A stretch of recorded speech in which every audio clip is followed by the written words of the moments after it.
wa rahmatullah. Est-ce que nous avons votre attention? Merci. Alors, soyez les bienvenus ici à la place du souvenir. Je sais que c'est la première fois que vous y mettez les pieds. C'est tout à fait normal. Ah, donc j'annule l'activité.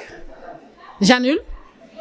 Alors, c'est toujours un plaisir d'être là, de me tenir devant vous, devant nos candidats, nos futurs bacheliers, Inch'Allah, pour cette journée de révision habituelle, je dirais, parce que depuis que nous avons été admises à la Maison de la Sagesse, chaque année, chaque fin d'année, on organise une journée de révision récréative. Comme je l'ai dit, la philo, c'est juste un prétexte, mais l'objectif est bien au-delà. L'objectif consiste à préparer psychologiquement les candidats dans un cadre convivial, comme je l'avais dit. Et ce n'est que le début, vous verrez que toutes les promesses seront tenues. Alors, je commencerai par remercier. Je sais que les remerciements, c'est vers la fin que ça se fait souvent.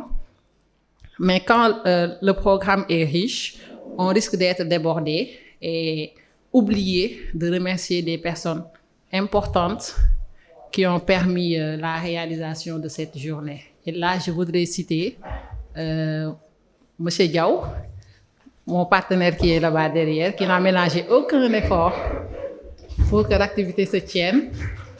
Je voudrais également... Je sais que je fais un jeu dangereux.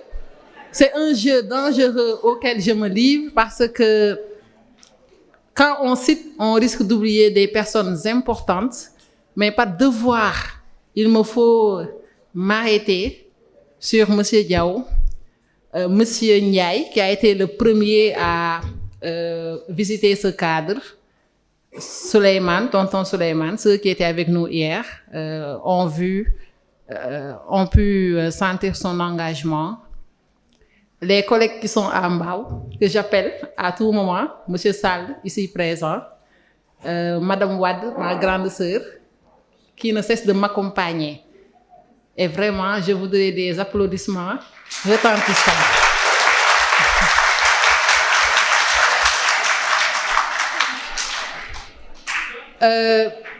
Je ne vais pas faire de protocole, mais c'était nécessaire, c'était important de parler de l'apport, de l'appui de Madame Wade. Elle m'a vraiment soutenue et elle est dans tous les combats que je mène, qu'elle en soit remerciée.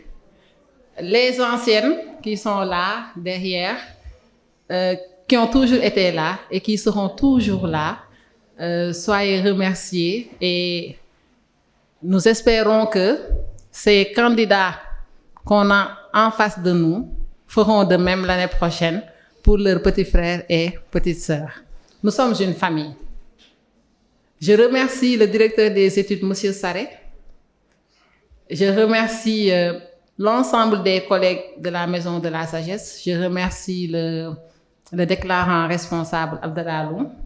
Et je vous remercie, parce que si vous n'aviez pas cotisé, rien de tout cela n'aurait été possible.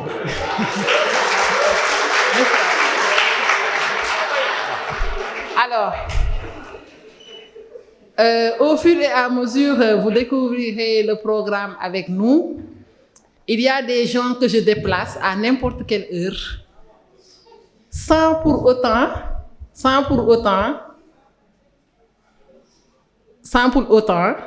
rechigner, sans pour autant me dire non. Il y a des gens sur qui je peux compter.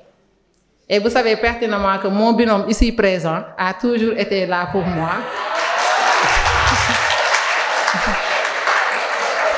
Alors, je n'ai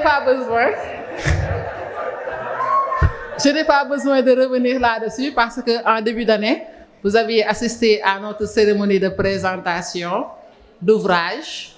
Et j'avoue qu'il y a beaucoup d'élèves qui ont plagié ton si beau discours. Oui. Et qui n'hésitent pas à le dire à leurs camarades. Mais sachez qu'il n'y aura pas le même effet. Parce que ces propos qu'il a tenus le 14 novembre à la FASTEF sont des propos qui venaient du cœur. C'était une œuvre originale, artistique, n'est-ce pas? Il ne suffit pas de les restituer pour espérer avoir le même effet. Car comme vous l'avez vu dans l'art, il y a des œuvres qui proviennent du génie. Et le génie, il est personnel, d'où son authenticité et son originalité. Le génie, on ne peut pas le copier. Quand le génie arrive et dès qu'il s'en va, véritablement, on ne se souvient même pas des procédés par lesquels on est passé pour avoir une magnifique création. Donc, gare à ceux qui voudraient reproduire le même schéma, vous n'aurez pas le même effet. Alors, par ces propos, je déclare la séance de révision ouverte et j'espère qu'on passera une agréable journée. Merci beaucoup. Alors, tu gardes celui-là. Pour chers élèves, merci à Madame Silla, Fatoumata Tako Soumaré, à la docteure Fatoumata Tako Soumaré. D'accord. Pour les mots qu'il a placés sur ma personne, une énième fois, bien sûr, parce qu'elle a l'habitude de le faire, de me prendre au dépourvu comme ça, et je lui retourne tout simplement son discours sur ma modeste personne. Il est difficile de ne pas répondre à son appel en tant que l'amie qu'elle est pour moi et pour ce qu'elle représente aussi pour moi personnellement. Alors je répondrai toujours, s'il plaît à Dieu, à son appel dès que j'en ai le pouvoir et la capacité. Alors, je suis également heureux et content donc d'être encore une fois devant vous, les élèves de Madame Silla, Docteur Silla, pour faire avec vous en fait une synthèse ou en tout cas une séance de révision du programme de philosophie. Et je vous annonce également que je serai accompagné par un autre collègue, un autre ami, El Haj Fallou Samb, qui est en route. Il va nous rejoindre donc en cours de route. Et les procédés que nous pouvons utiliser sont nombreux. Il y a la manière traditionnelle qui consiste à venir là, à faire un résumé du programme. C'est possible. Mais avec la discussion que j'ai eue avec Tako, c'est qu'on utilise une autre méthode, la méthode interactive, la méthode dans laquelle je ne serai pas le seul qui est là devant vous en train d'essayer de débiter des connaissances. Ce sera monotone et ce sera très difficile aussi pour moi et pour vous de suivre jusqu'à la fin. Donc je préfère que nous le fassions sous forme d'interaction et que nous trouvions des prétextes. Les prétextes, ce sont des sujets que nous aurons à vous communiquer et nous discuterons ensemble autour de ces sujets-là. Et rassurez-vous, ce sera un procédé qui nous permettra à la fois de faire la méthodologie, des exercices et une révision du programme, mais ensemble. Donc, ce ne sera pas à moi seul de le faire. Alors, je voudrais vraiment vous annoncer ça. Ça, c'est le procédé. L'autre chose, c'est aussi de remercier les organisateurs qui ont accompagné Tako, je veux dire son école, qui n'a ménagé aucun effort pour que cette journée se fasse. Et vous remercier également, vous, d'avoir été présents en nombre assez suffisant quand même, pour participer à cette séance de révision. Alors, je voudrais vraiment placer ces quelques mots avant de commencer. Alors, je me permets de vous demander si le procédé vous convient, oui ou non. Je ne veux vraiment pas être un tyran, quoi. Il faut que je discute avec vous. Si vous êtes d'accord, on y va.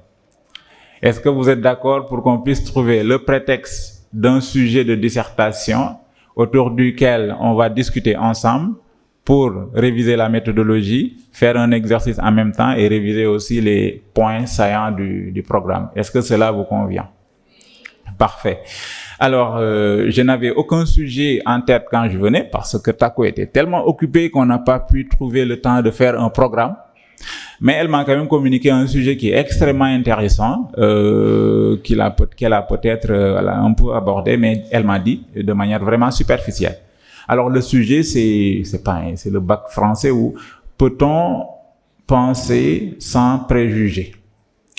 Peut-on penser sans préjugés? Alors si vous pouvez prendre ce sujet-là, ça peut nous permettre, voilà, de parcourir tout le domaine 1, parce qu'il y a des éléments dans tous les 4 chapitres du domaine 1 qui pourront être évoqués pour traiter en fait les problèmes que soulève une telle question. Voilà. Peut-on penser sans préjugés? Si ce sujet ne suffit pas pour parcourir tout le programme du domaine 1, nous pourrons toujours en trouver d'autres au fur et à mesure que nous avancerons pour pouvoir terminer avant la première pause, le domaine 1. Alors, si vous avez fini, c'est bon. Peut-on penser sans préjugés? Si je pouvais avoir un micro-baladeur, bon, il y a une caméra, c'est pas possible de... Donc, je suis censé rester là. Je peux me déplacer comme je veux. D'accord. Est-ce que je peux avoir un micro-baladeur également? Mais si ça pose un problème technique, c'est pas grave, je peux rester là. Voilà. En fait, c'est ça. C'est pas grave, je peux rester là. J'espère que ça ne va pas vous gêner. C'est bon? Que je reste là, immobile? Ça vous gêne? Ah, vous êtes les rois et les reines, hein? D'accord. En attendant que ça vienne, nous, on peut commencer. Oui, oui. Donc, en attendant que le micro vienne pour que je puisse me déplacer, alors, quand on est en face d'un sujet de dissertation, n'importe quel sujet, qu'on a lu et relu, qu'on a choisi, qu'est-ce que nous devons faire, d'après vous, rapidement? Devant un sujet qu'on a lu et relu, et qu'on a choisi, et on a pris vraiment la décision de le traiter. C'est notre sujet maintenant. On fait quoi, premièrement? Oui? Très bien. On souligne, on détecte les mots-clés. Alors, peut-on penser sans préjugés? Quels sont, d'après vous, les mots qui sont clés ici? Penser, c'est un mot clé. Sans préjugés, c'est une expression clé. Surtout, peut-on. Il fallait commencer par ça. Car tant de sujets commencent par peut-on, tant de sujets commencent par doit-on. Tant de sujets commencent par suffit-il. Et à chaque fois que vous avez ces expressions-là, il y a une orientation que le sujet vous donne. Il faut s'attarder un peu sur l'expression peut-on pour savoir ce qui est demandé. Car toute la question tourne autour du peut-on. Donc, c'est vraiment la première expression clé. Et dans un sujet, il y a des mots-clés et il y a des expressions clés, c'est-à-dire des groupes de mots-clés. Par exemple, le mot penser, c'est un mot-clé. Mais le mot peut-on, l'expression peut-on, ce n'est pas un mot, mais c'est une expression. Elle est clé. Après, on a préjugé et on a, si je ne me trompe, la préposition sans. Alors, tous les mots ne peuvent pas non plus être définis dans la partie introduction. Mais tous les mots doivent être définis au moins au brouillon. Après, vous allez choisir parmi les mots que vous avez choisis de définir au brouillon, ceux qui apparaîtront dans l'introduction où vous faites en fait le travail de définition. Donc, ça c'est la première chose. On détecte les mots-clés et après avoir détecté les mots-clés, qu'est-ce qu'on fait? Oui? Si on finit de détecter les mots-clés, on les définit. Très bien. Alors, l'expression peut-on, comment pourrions-nous la définir?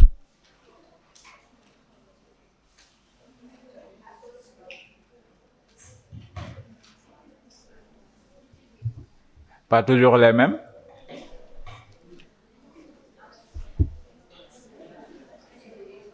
Oui, là-bas. Avons-nous le pouvoir de? Avons-nous le pouvoir de? Ou quoi d'autre? On peut retenir ça? Oui, j'attendais ça, la première main d'un garçon qui se lèverait pour... Voilà. Allez, vas-y. Avons-nous la capacité de faire quelque chose? J'ajoute ça. Et quoi d'autre? Oui? Avons-nous aussi la possibilité de? Parce que dans le mot peut-on, il y a le verbe pouvoir. Et pouvoir renvoie au fait, au faire. C'est pourquoi j'ai ajouté, avons-nous le pouvoir, avons-nous la capacité, avons-nous la possibilité de faire quelque chose. Bien sûr, le faire quelque chose ici, c'est la suite de la question. Mais ayons en tête l'idée que quand on dit avons-nous la capacité de, ayons en tête, il s'agit de faire quelque chose ou de dire quelque chose, même si ça peut ne pas apparaître dans la définition. C'est juste une idée que nous devons avoir en tête. Donc ici, le verbe pouvoir est extrêmement important. Ça interroge notre capacité, ça interroge notre possibilité, ça interroge notre force à faire telle ou telle autre chose. Voilà ce que le sujet nous demande. Maintenant, quelle est cette chose que le sujet nous demande, quelle est cette chose dont le sujet nous demande si nous en avons la force ou la capacité ou la possibilité. C'est quoi? Penser d'abord, mais comment? Sans préjugés. Donc le sujet est vraiment précis. Il nous demande si nous pouvons penser, mais comment? Sans les préjugés. Maintenant, continuons ce que nous faisions avec le mot qui suit, qui est le mot penser. Très bien. Alors, penser, c'est quoi? Penser, c'est? Oui, on peut retenir réfléchir. Ça peut aussi être analyser, raisonner. Hein? C'est? Oui, le doute est une forme de penser. Oui, douter. Oui. Bien. Toujours dans le mot penser. On sait que marcher, ça se fait par les pieds. Saisir des choses, c'est les mains qui le font. Manger, c'est la bouche qui le fait. Et puis après, il y a la digestion qui est assurée par un autre appareil digestif. Maintenant, penser. C'est quel élément qui le fait chez l'être humain? Oui, derrière? Plus fort? Très bien, utiliser son esprit. Donc, c'est l'esprit qui pense. Ou encore? Oui. Maintenant, qu'est-ce qui raisonne? C'est-à-dire, l'outil avec lequel on raisonne, c'est la raison. Donc, l'esprit, la raison. Bon, je cite ici les choses en les mettant tous dans le même bateau, tout en sachant qu'il y a des nuances. On est d'accord. Il y a de petites nuances entre raison et esprit, et puis conscience, etc. Même si ces nuances-là sont éliminées carrément par Descartes, qui considère que l'esprit, la raison et la conscience, ça renvoie toujours à la même chose, et même le bon sens. Voilà. Donc, c'est le bon sens, ou l'esprit, ou la raison, ou la conscience qui fait l'activité de la pensée chez l'être humain. Donc, le sujet implique de vouloir aussi poser la question, tout en ayant à l'esprit l'idée que c'est la raison, ou l'esprit, ou le bon sens qui fait cette activité qu'on nous demande si on peut le faire ou pas. Voilà. Alors, sans, vous aviez également dit qu'il fallait parler un peu du mot, de l'expression, ou de la préposition sans. Sans signifie absence. Donc, à l'absence de, ou encore, sinon on passe. Hein? Voilà, ôter, comment on peut dire ça de manière bien formulée? Le fait d'ôter quelque chose d'autre. Voilà. Donc, à l'absence de, ça passe. À l'absence de. Privé, très bien, privation. Voilà. En privation de, oui. Plus fort?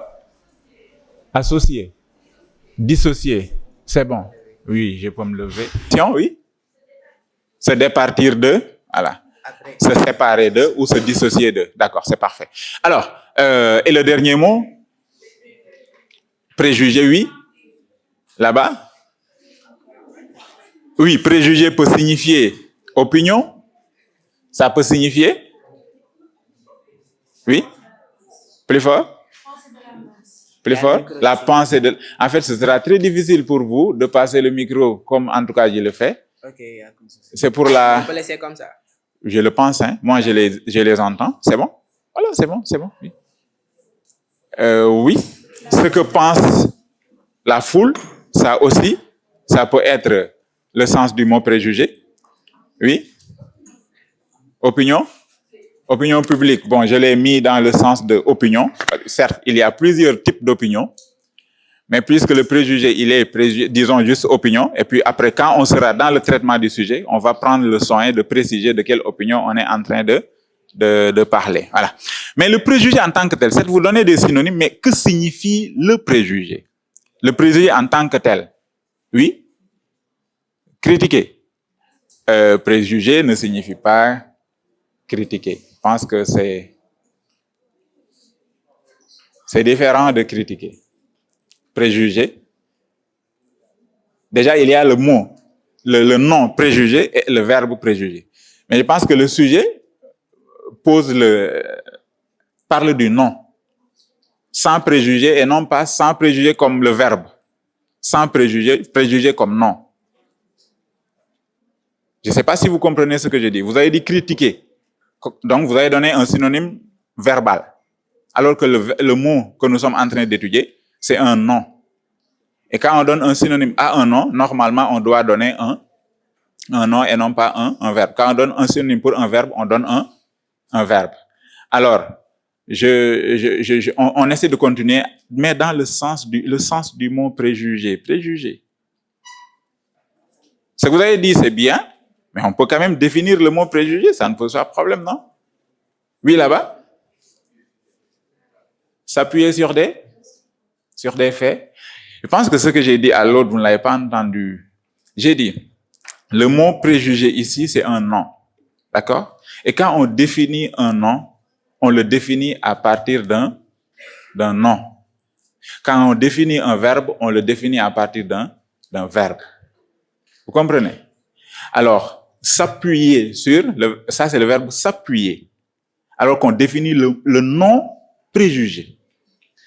J'aurais été d'accord si vous avez dit, c'est le fait de s'appuyer. Là, vous avez commencé votre définition par un nom et c'est ce qu'il faut faire quand on définit un nom. On ne peut pas définir un nom par un verbe, ni un verbe par un nom. Bon, ce sont des exigences de la langue ou de la grammaire, mais c'est comme ça. C'est pas moi, c'est comme ça. Oui?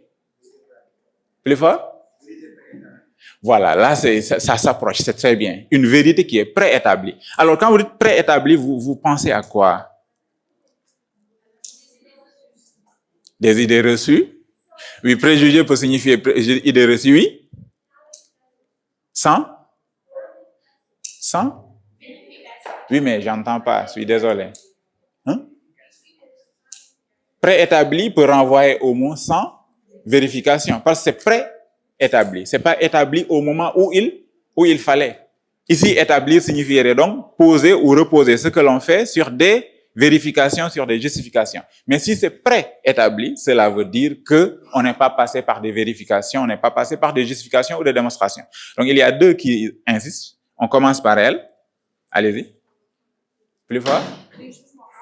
Très bien. Préjugé signifie, au sens plein et clair du terme, un jugement infondé. Un jugement préétabli pour parler comme l'autre. Et vous voulez dire? Oui. Donc, le préjugé peut aussi renvoyer au dogme. Car celui qui a un préjugé, il considère ce préjugé-là comme étant une vérité préétablie, mais incontestable. Ça aussi, c'est en fait la caractéristique principale d'un préjugé. Quand on a un préjugé, on refuse que ce préjugé-là soit contesté par les autres. Et c'est ça qui en fait un dogme pour parler comme l'autre. Donc, préjugé signifie, au sens clair du terme, un jugement préétabli ou un jugement non fondé sur une justification ou une vérification. Voilà. Ça peut donc faire en sorte que le préjugé, à partir de cette définition-là, soit un dogme ou une opinion populaire, comme l'ont dit certains de vos camarades au début. Maintenant que nous avons en fait l'essence de nos mots, d'abord, les définitions, elles servent à quoi dans un sujet de dissertation? Très rapidement. Oui? Très bien. Ça nous permet de reformuler le sujet. Ça nous permet également de faire quoi? Oui? Très bien. On peut utiliser ces définitions que nous avons établies pour amener le sujet. Donc, partons directement à ce que vous avez dit, qui consistera à amener notre sujet. Peut-on penser sans préjugés? Les autres méthodes, les autres moyens d'amener le sujet sont lesquels, avant de passer? On a la manière qui consiste à définir les notions clés. On a aussi d'autres manières, lesquelles? Oui? Oui? Oui, en fait, tout le travail qui consiste à amener le sujet est le travail de contextualisation. Maintenant, comment contextualise-t-on un sujet? Comment amène-t-on un sujet pour le poser? Oui? Très bien. On peut passer, c'est une méthode aussi traditionnelle qui consiste à passer par une citation, ok, qui va dans le sens de ce que le sujet pose comme problème. Ça, c'est une première chose. Ou encore, oui, commencer un sujet par une question. Je me demande ce que ça va donner. On vous pose une question et vous commencez par une question. Alors, je ne dis pas que ça ne se fait pas, tout dépend de la production qui suit après, mais j'attends de voir ce que ça donne. Je ne dis pas que c'est pas bon, on retient. Et puis après, on a quoi d'autre?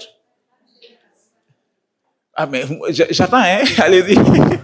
Pas toujours les mêmes, hein. Partir du général, c'est ce qu'a dit l'autre quand elle dit contextualisation. Donc, vous êtes en train de définir le travail d'amener le sujet. Amener le sujet, c'est partir du général pour en venir au particulier. C'est aussi contextualiser. Maintenant, c'est comment contextualise-t-on? Comment amène-t-on le sujet? Comment partons du général au particulier? C'est ce que nous sommes en train de chercher. L'autre a dit, on passe par la définition des notions clés, c'était déjà établi. Maintenant, je voudrais que vous me donniez les autres possibilités. Quelqu'un a dit tout à l'heure, passer par une citation. Notre camarade vient de nous donner une toute nouvelle possibilité, c'est de commencer par une question, même si on attend de voir ce que ça donne. Et il resterait d'autres moyens d'amener le sujet, d'autres moyens de partir du général pour venir au particulier. Lesquels? Bon, j'avais interrogé l'autre et l'autre l'avait coupé. Il fallait que j'analyse sa réponse avant d'en revenir à vous. C'était la même réponse, partir du général au particulier. Donc, vous prenez juste ce que je lui ai dit. Plus fort? Un paradoxe. Vous avez dit paradoxe? Alors, on commence par le paradoxe.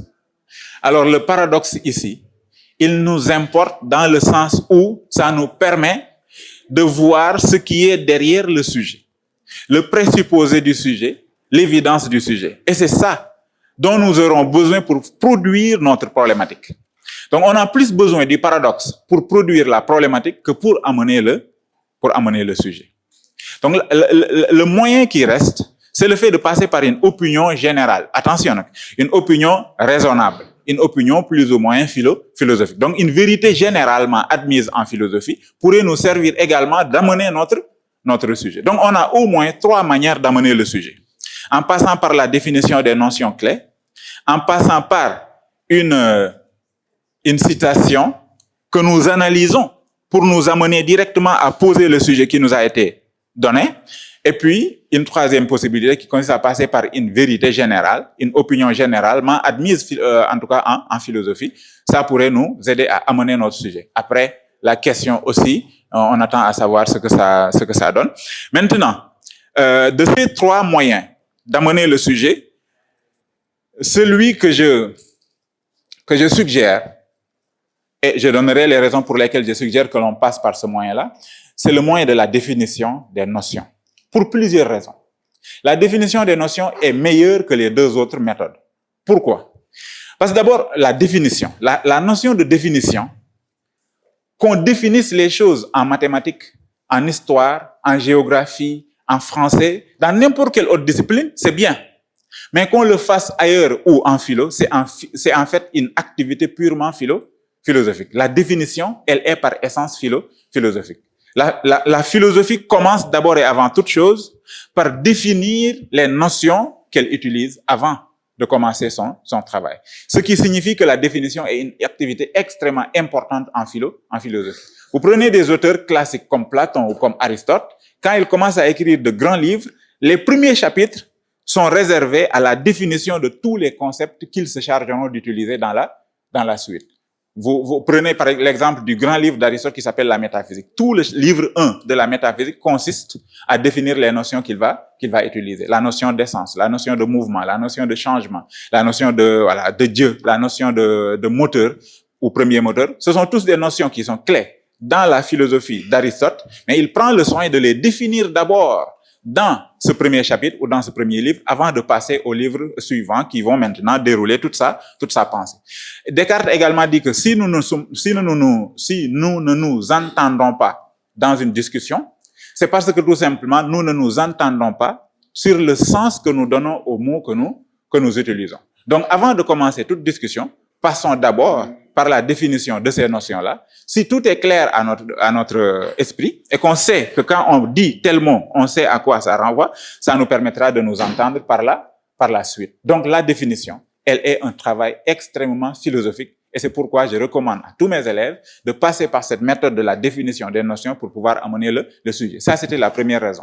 La deuxième raison, vous l'avez dit tout à l'heure, c'est que la définition des notions vous permet après de reformuler, mais avant de reformuler, il faut d'abord comprendre ce que vous reformulez. Mais si vous avez bien défini les mots, vous avez donc bien compris les mots qui constituent le sujet. Et si vous comprenez les mots du sujet, cela veut dire tout simplement que vous avez compris le sujet. Et celui qui ne comprend pas le sujet ne peut pas le reformuler. Celui qui ne comprend pas le sujet ne peut pas l'amener, ou bien voilà, tu risques de faire hors sujet dès le départ. Donc, de toutes les méthodes d'amener le sujet, je suggère que vous passiez par la définition des notions. Et je sais, le travail de définition, il est difficile. Ce n'est pas facile de définir. Il faut une certaine capacité. Mais cette capacité-là, elle n'est pas inatteignable. Il suffit tout simplement de se donner les moyens d'y arriver. Et les moyens d'arriver à pouvoir définir tout mot que vous avez en face de vous, c'est l'exercice. Il faut s'exercer à définir. Dès la troisième déjà, vous devez avoir la capacité de pouvoir définir tous les mots que vous avez en face de vous. Car c'est en troisième, je pense que vous apprenez la formation des mots. La formation des mots. Comment sont formés les mots que nous utilisons? Les mots sont formés généralement de trois éléments. Un radical d'abord, et puis un préfixe et un suffixe. Vous apprenez le sens de certains préfixes. Par exemple, prenez l'exemple du préfixe déconstruction et quoi d'autre? Délimitation. Donc, vous prenez ce préfixe-là, c'est juste un exemple. Qu'il soit accompagné de n'importe quel radical, ce préfixe signifie toujours la même chose. Vous prenez le suffixe ible ou able, bleu quoi. Ible, impossible ou impossible, c'est pas un suffixe. On ne peut pas le prendre comme un suffixe. C'est tout le radical possible. Alors, on prend un autre suffixe bleu.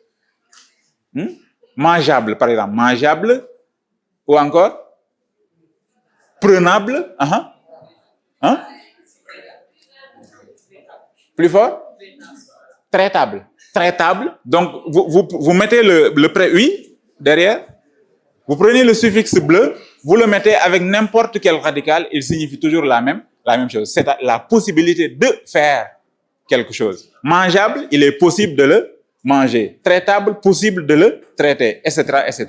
Donc, à partir de la connaissance des préfixes et des suffixes, tout ce qui vous reste à savoir, c'est le sens du radical. Et si vous ne connaissez pas tel radical ou tel radical, essayez de le mettre avec un autre mot. Ou bien son verbe ou sa provenance. Si vous avez cette intelligence avec les mots, la définition des mots devient quelque chose de facile. Encore une fois, ça demande juste de l'exercice et de la pratique. Et avoir donc cette capacité en terminale, normalement en terminale, vous devez avoir la capacité de définir tous les mots que vous avez en face de vous. Voilà. Tous les mots. Ça demande juste de la pratique et de l'exercice. Alors, on sait le sens, on connaît le sens de nos mots du sujet. On sait ce que signifie amener le sujet, vous l'avez dit, c'est la contextualisation, c'est partir du général pour venir au particulier. Donc, on sait ce que ça signifie, on sait comment on le fait. Maintenant, qu'est-ce qu'il nous reste à faire, c'est d'y aller directement. Alors, comment allons-nous amener notre sujet? Rapidement. Oui, je sais. Sinon, on peut sortir cette partie. Je ne sais pas si vous avez fait quelque chose, si vous avez... Oui. Vous pouvez définir? On peut définir la philosophie. Peut-on définir un mot qui ne se trouve pas dans l'intitulé? D'abord, non. Maintenant, pourquoi voudriez-vous définir le mot philosophie ici? Pourquoi? Pour ceux qui pensent qu'il serait mieux de définir la philosophie. Pourquoi? Vous? En fait, la philosophie, de différentes manières. Par exemple, laquelle manière? Oui, le problème avec cette proposition, c'est que dans le sujet, nous n'avons pas le mot philosophie. Mais je voudrais que vous me disiez que c'est le mot pensée. Le mot pensée qui vous pousse à vouloir définir la philosophie. Maintenant, si vous aviez dit ça, j'avais mon autre question. Alors, l'autre question, c'est quoi? Pensez-vous qu'il y ait une seule et unique manière de penser et qui serait la philosophie? Et que quand on dit peut-on penser sans préjugés, ce penser-là, ce verbe penser-là, signifie peut-on philosopher sans préjugés? Vous voulez remplacer le mot penser par philosopher indirectement, et donc indirectement aussi mettre le mot philosophie dans les définitions et puis passer. Juste parce qu'il y a le mot penser. Peut-on faire ça? Non, parce que le mot penser ici ne renvoie pas uniquement à la philosophie. Car on a plusieurs manières de penser. D'ailleurs, c'est par là que j'allais commencer, si on avait déjà fini d'amener le sujet. Mais puisque ce serait un peu compliqué techniquement de le faire ici, on peut passer à cette question, et merci d'avoir posé ça, et ça me permet d'avancer. Si on n'a pas que la philosophie comme manière de penser, on a quelle autre manière de penser? Oui? Oui, derrière? Très bien. La science est un type de pensée, oui? Vous voulez dire la science? Très bien. La religion est un type de pensée. Le mythe aussi est un type de pensée. Oui, c'est le mythe, elle l'a dit. La religion, c'est déjà dit.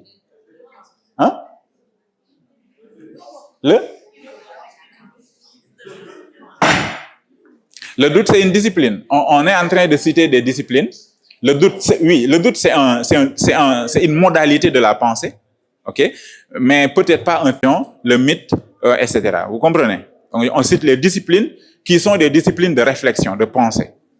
On avait défini la pensée comme la réflexion. Alors, quelles sont les disciplines à partir desquelles on réfléchit? Les maths, bien sûr. Mais les maths, c'est un exemple de science. Donc, ça se range dans les sciences. Et votre camarade a déjà cité la science. Donc, on a la religion, on a le mythe, on a la science. On a quoi d'autre? Plus fort? La pensée culturelle. La pensée culturelle. Qu'entendez-vous par pensée culturelle? La culture, ce n'est pas que un savoir, une pensée, mais en plus d'être une pensée, elle est aussi un mode d'être. C'est ça même qui fait que la culture soit assimilée à la civilisation, même s'il y a une petite nuance. Voilà. Donc, mais le sens commun, vous ne pensez pas que le sens commun ne pense pas? Oui, l'opinion commune ou le sens commun, ce sont aussi des formes de pensée. Car si Bachelard dit l'opinion ne pense pas, mais il dit l'opinion pense mal ou ne pense pas? Pense mal. Il ne pense même pas. Mais au moins, il a commencé par dire que l'opinion pense, même si c'est en pensant mal qu'il pense. Voilà. Il traduit ses besoins en connaissance. Donc, traduire ses besoins en connaissance, ce n'est pas forcément penser. Même si celui qui le fait pense être en train de penser. Donc, on peut mettre l'opinion ou le sens commun dans les modes de pensée. Et, bien sûr, ce sera dans le but de discuter ça et on a besoin de ces informations-là. Alors, je repose la question. Si on définit la philosophie, on sera obligé de définir la science, on sera obligé de définir le mythe, on sera obligé de définir le sens commun, car, comme la philosophie, ce sont également des modes de pensée. Donc, voilà le danger qu'il y a à vouloir définir des mots qui ne se trouvent pas dans l'intitulé du sujet. Voilà. Alors, on sait à quoi renvoie la pensée. Et on sait également les disciplines à partir desquelles on peut penser. Et tout ce que nous devons faire dans la suite, c'est essayer de voir quels sont ces modes de pensée qui peuvent se détacher de l'opinion et les autres qui ne peuvent pas s'en détacher. N'est-ce pas ce qu'on a cherché à voir quand on a défini le mot peut-on? Peut-on, a-t-on la capacité? Est-on capable? A-t-on le pouvoir de? Alors, on vient de citer les différents modes de pensée possibles. Maintenant, ce qu'on cherche à faire à partir de ce moment-là, c'est de voir parmi les modes de pensée qu'on a cités, lesquels sont capables, de se faire sans les préjugés et lesquels, parmi ces modes de pensée toujours, ne sont pas capables de se détacher de ce préjugé-là. Alors, comment peut-on mettre ça sous forme de question pour pouvoir avoir une problématique qui nous permettra d'aller dans les directions que le sujet nous nous permet de donner d'abord le problème. Voilà. C'est la première chose qu'il faut régler dans un sujet. Poser le problème de manière claire et précise et à partir du problème, essayer de trouver les directions qui nous permettront de traiter tous les coins et recoins que occasionne en fait ce premier problème que nous avons posé. Alors, qu'est-ce que vous avez concocté comme problème pour ce sujet-là, d'après tout ce que nous venons de faire ou de dire sur les mots du début jusqu'à maintenant? Je vous écoute.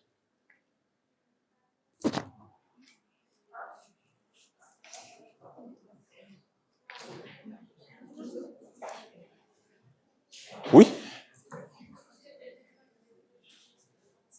Quel est l'impact des préjugés sur la pensée? Je pense que c'est très bien. Oui. Je pense que ça peut être un problème. Je retiens.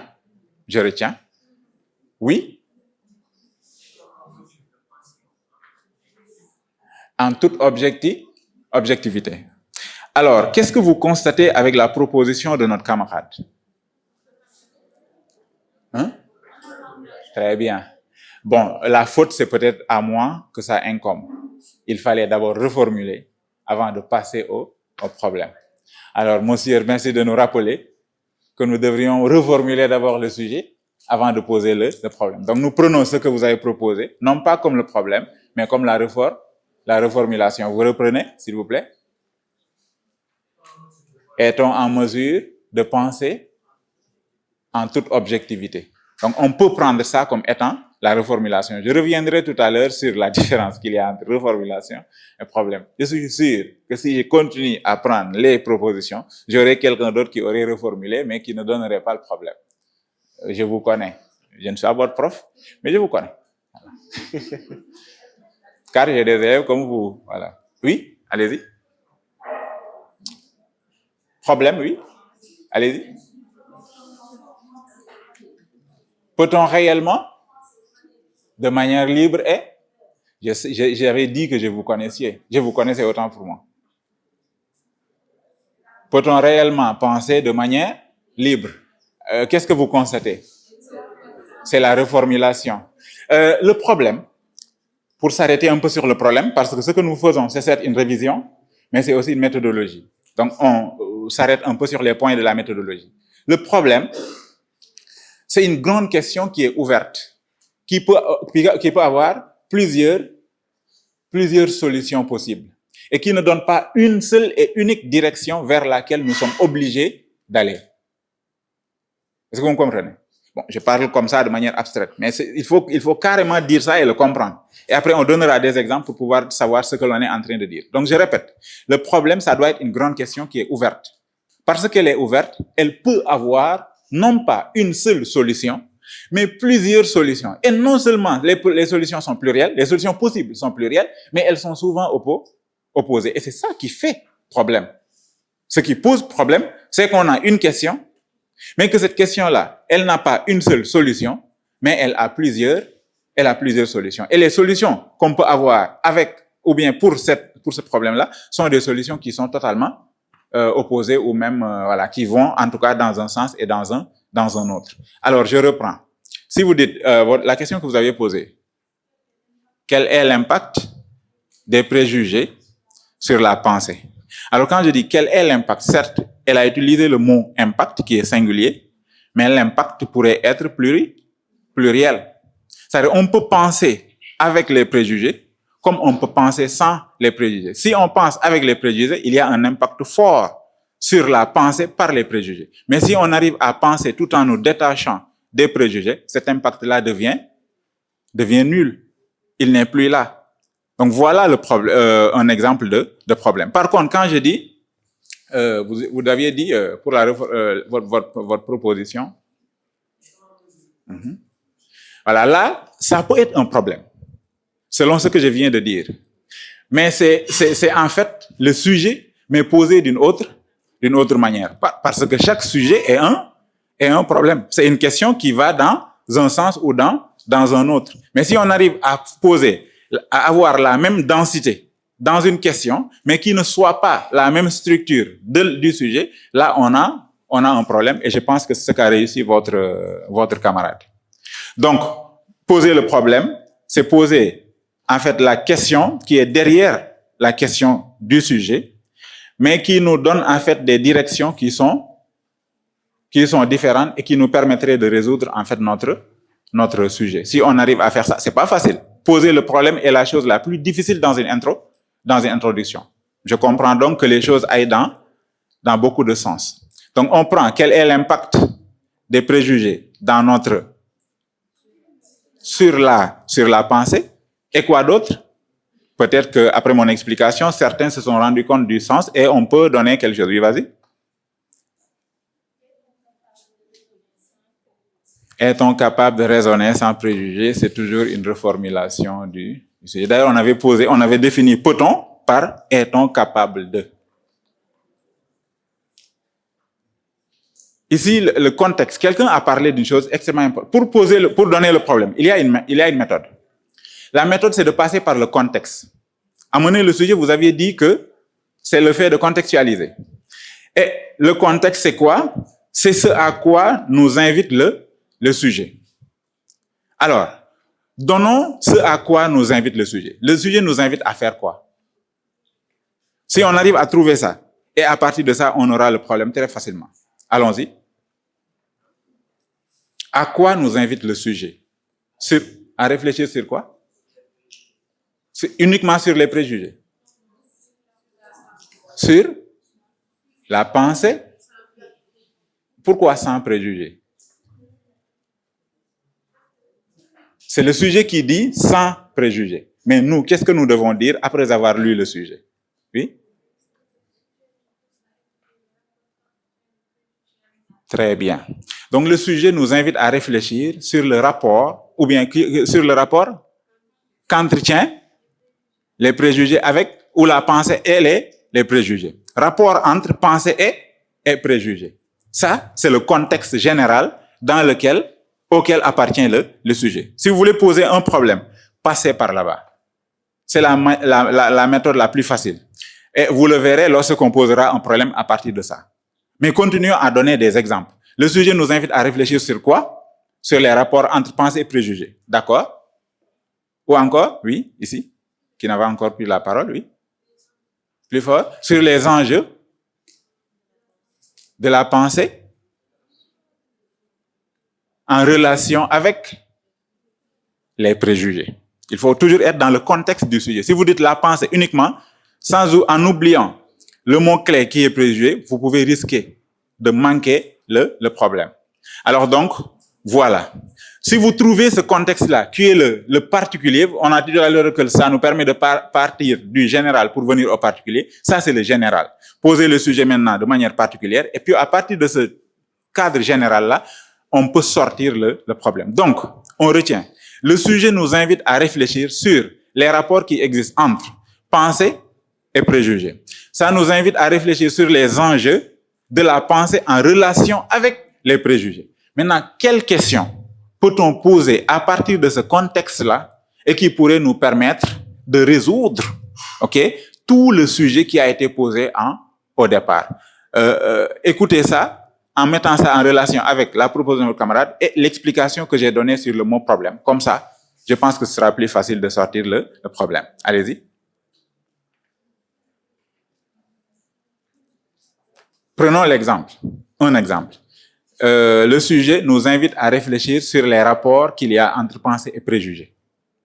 Posons une question à partir de ce contexte-là. Pas toujours les mêmes, oui? Quelle est l'influence des préjugés sur la pensée? Ou encore, pour être fidèle à notre proposition de départ, oui? Ou bien que représentent les préjugés vis-à-vis de la pensée. Ça aussi, ça peut être pris comme étant en fait le problème général auquel appartient le sujet que nous avons à traiter. Mais nous n'avons pas souffert avec elle juste pour mettre sa proposition à l'écart. Oui? Comment les préjugés influencent-ils la pensée? Ce n'est pas mal, oui. Même si j'évite souvent les questions comment quand il s'agit de poser les problèmes, je les évite souvent, mais ça peut passer quand même. Oui, ça peut passer. Pas toujours les mêmes. Et les autres, oui. Quel est le rapport qui existe entre pensée et préjugé? Ce rapport-là est-il un rapport où la pensée et le préjugé sont inséparables? Ou est-ce que c'est un rapport où la pensée et les préjugés sont opposés? Ou est-ce un rapport où la pensée va dans un sens où le préjugé ne se trouve pas? Donc voilà ce à quoi nous invite le sujet. Et pour sortir ce contexte sous forme de problème, voilà un problème que nous pouvons prendre. Quel rapport y a-t-il entre pensée et préjugé? Autrement dit, le sujet le dit, peut-on penser sans les préjugés? Ou est-ce que quand on pense, toujours il y a les préjugés qui viennent s'inviter dans notre pensée? Donc, quoi que l'on puisse dire, on est toujours dans les rapports, dans les influences, ok, dans l'impact entre la pensée et les préjugés. Donc, voilà comment sortir un problème. Et pour le sortir, encore une fois, retenez juste le contexte. Et il y a même certains qui prennent ce contexte-là comme étant le problème. Si vous dites, ce sujet nous invite à réfléchir sur le rapport qui existe entre pensée et préjugés, il y a certains qui pensent que vous avez suffisamment dit pour donner le problème. Même si vous ne posez pas ça sous forme de question, vous avez déjà votre problème. Mais si vous reprenez maintenant pour poser sous forme de question cette phrase affirmative que vous avez donnée, ça ne fait que clarifier davantage votre proposition et donc votre travail en devient beaucoup plus dense. Donc, quel rapport y a-t-il entre la pensée et le préjugé, ou les préjugés si vous voulez? Quel impact, quelle influence y a-t-il entre pensée ou quelle interaction y a-t-il entre pensée et préjugé? Oui?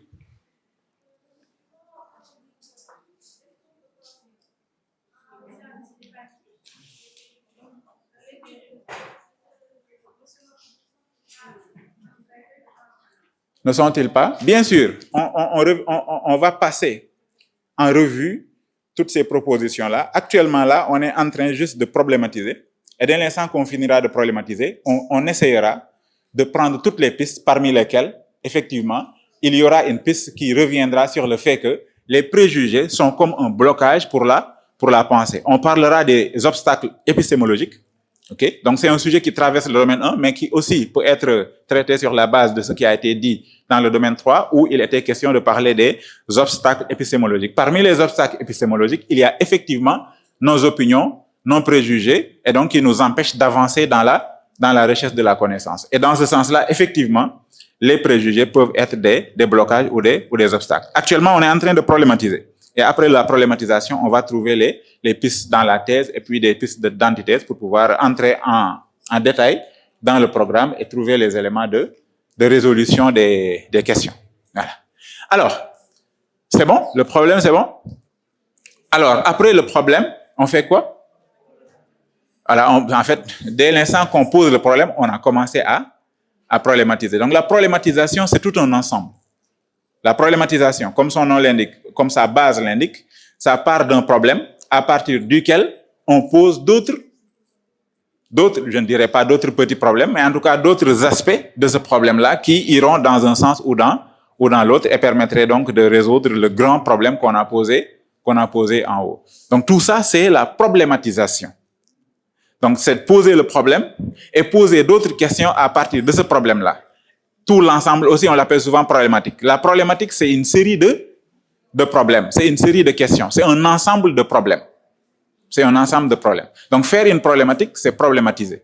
Problématiser, c'est quoi? C'est poser d'abord un premier problème, à partir duquel on va poser d'autres sous-problèmes qui nous permettraient tout simplement d'étudier les différents aspects de ce grand problème. Et donc, tout l'ensemble, c'est l'activité de problématisation.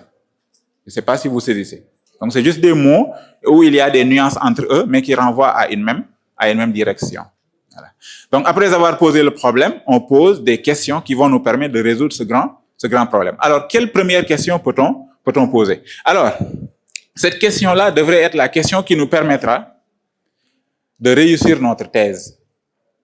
Et il y a des méthodes, des profs, en tout cas des professionnels, qui, pour faciliter la tâche à leurs élèves, leur disent, autant pour moi, si vous avez en face de vous un sujet question ouverte, dont la réponse peut être oui ou non, vous commencez en thèse par dire oui, et puis dans l'antithèse, vous dites non. Ça peut marcher pour certains sujets, mais ça peut ne pas marcher pour d'autres. Ou en tout cas, si vous faites ça pour certains sujets, ce ne sera pas agréable. Philosophiquement parlant, ce ne sera pas bon. Philosophiquement parlant. Et je vais m'expliquer pourquoi j'ai dit philosophiquement parlant, ce ne sera pas bon. Alors, qu'est-ce qu'il faut faire quand on est face à un sujet question ouverte? Il faut chercher le présupposé qui est derrière le sujet. Il faut chercher l'évidence. C'est-à-dire, quand vous êtes en face de cette question-là, quelle est la réponse la plus évidente que vous pouvez avoir à cette question? Autrement dit, la réponse que donnerait, par exemple, l'homme du sens commun. C'est quelle réponse? Alors, c'est cette réponse-là qui est la réponse du sens commun à la question que vous avez en face de vous, qu'il faut mettre dans la thèse. Maintenant, dans l'antithèse, qui est vraiment la partie philosophique, la partie critique, d'ailleurs, on l'appelle comme ça, la partie critique et la partie philosophique, la partie où vraiment c'est le philosophe qui prend la parole et qui dépasse tout ce qui a été dit en premier lieu pour poser quelque chose d'autre qui serait beaucoup plus profond, beaucoup plus clair. Voilà ce qui est la critique. Et ça, c'est ça qu'il faut faire. Maintenant, ce sujet-là, si vous dites oui, on peut penser sans préjugés, je pense que c'est ça le point de vue philosophique. Alors, qu'est-ce que vous allez mettre dans l'antithèse? Ah non, c'est en fait ça. On prend l'évidence. L'évidence, c'est que, qu'est-ce qui est le plus évident ici? Peut-on vraiment se détacher de nos préjugés? Non. Nos préjugés sont faits avec notre raison. C'est comme si on a grandi. On est même né. C'est comme si, ça se passe comme si on est né avec ces préjugés. On a grandi avec eux. Et on pense à peu près, quand on est dans une société ou dans une culture, pour parler comme l'autre, c'est comme si on pense de la même manière, on fait les mêmes choses, on dit les mêmes choses. Je le fais, je ne demande même pas d'explication, parce que tous les autres membres de mon groupe social font la même chose, disent la même chose, pensent la même chose. Ça devient donc un préjugé ou une opinion communément admise. Alors, qu'est-ce que je fais? Je ne fais que suivre la masse. Tout à l'heure, quand on définissait le préjugé, on avait dit que c'était une opinion.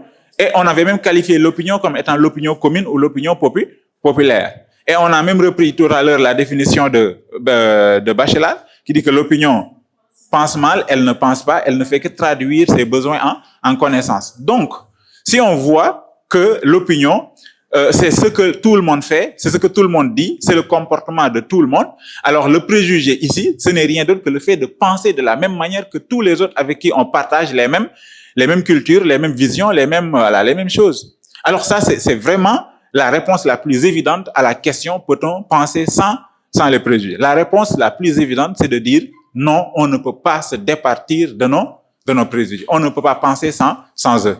Et maintenant, dans la phase critique, il s'agira de montrer que tout le combat de la philosophie consiste en fait à faire en sorte que l'être humain puisse se détacher entièrement et complètement de tout ce qui relève de ces préjugés-là et de penser, comme vous l'avez tous dit, objectivement, de penser justement, de penser selon la vérité, de se détacher des dogmes.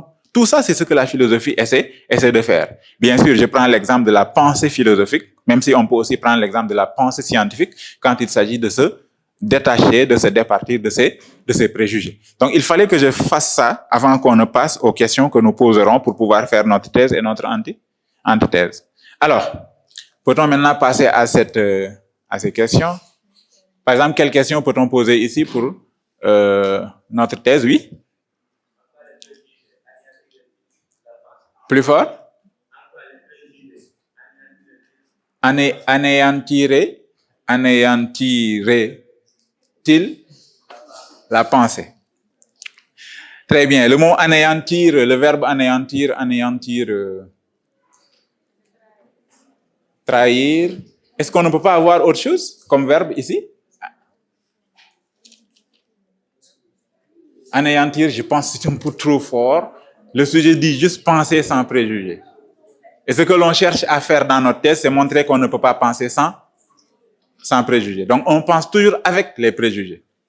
Ayons en tête cette idée et essayons de remplacer le mot anéantir par un autre mot. Oui? Bon, oui.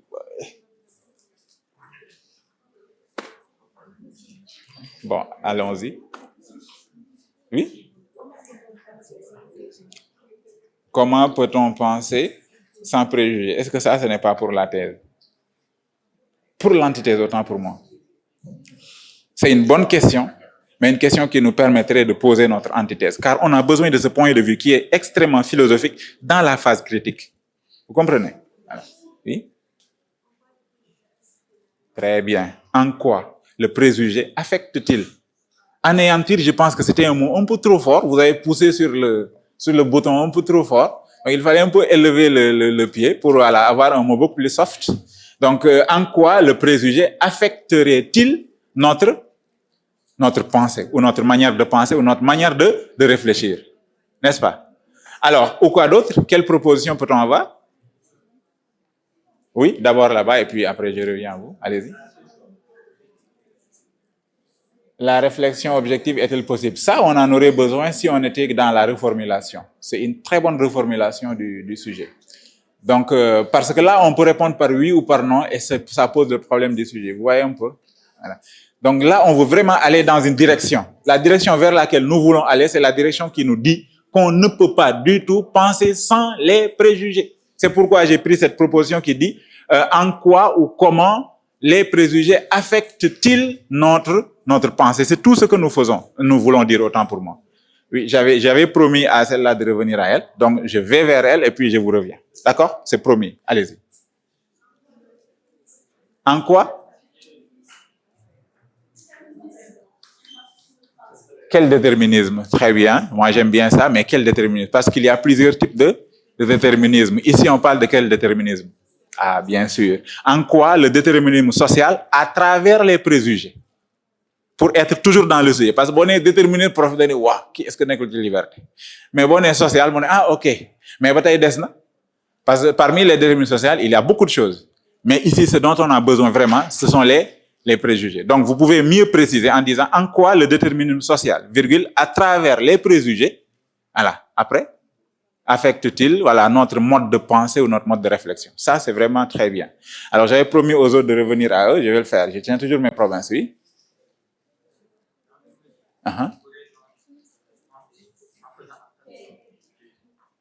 En faisant abstraction. Si on fait abstraction, ça signifie? Faire abstraction, c'est vraiment écarter, très bien. Et ici, ce que l'on cherche à faire, c'est de faire en sorte de dire que la pensée ne peut pas faire abstraction, donc ne peut pas se détacher de la pensée. Voilà. Donc, très bien, c'est une question excellente pour l'antithèse, comme la question de votre camarade de tout à l'heure. Oui? Comment un jugement préétabli impacte-t-il toujours, j'ajoute ça, impacte-t-il toujours la pensée de l'être humain? Comment les jugements ou un jugement préétabli impacte-t-il toujours notre réflexion ou notre pensée? Donc, je pense qu'on a suffisamment de questions qui reprennent le point de vue du sens commun, qui reprennent l'évidence devant un tel sujet et qui permettraient donc de poser ça dans la thèse. Maintenant, on va essayer de dépasser ça en posant le point de vue philosophique qui consiste à dire que effectivement, la philosophie, comme la science et les autres disciplines qui peuvent se détacher du préjugé, sont là pour combattre cette influence, cet impact, pour reprendre l'autre, des préjugés sur notre pensée. Maintenant, comment? Posons la question. Je reprends d'abord les propositions c'était qui encore? Voilà, de notre dame là. Allez-y. Comment peut-on penser sans préjugés? Très bien. Et l'autre qui parlait d'abstraction, votre proposition, c'était oui, allez-y. Abstraction, très bien. Dans quelle mesure peut-on penser tout en faisant abstraction de nos pensées? Oui, ou quoi d'autre? Oui, qui insiste toujours. Plus fort? Très bien. Toutefois, ne pourrait-on pas admettre que la pensée puisse se départir des préjugés? Et quand vous posez la question de cette manière-là, je vous propose d'ajouter une autre question pour préciser, en disant par exemple, en effet, ou bien oui, je pense qu'en effet, ça peut aller. En effet. Ou bien autrement dit, et vous posez l'une des questions qui ont été proposées par vos camarades. Ça précise mieux ce que vous allez mettre dans l'antithèse. Oui, allez-y. Devons-nous mêler à la pensée? Devons-nous mêler les préjugés et la pensée? Est-ce que ça nous permet de dire... En fait, c'est ça qu'il faut avoir en tête. Est-ce que la question que nous poserons va nous permettre de pouvoir dire que nous pouvons penser sans les préjugés? Je vous demande juste ça. Est-ce que cette question va nous permettre de le faire? Si oui, c'est une bonne question. Bah, sinon, on risquerait de passer outre. Oui, allez-y.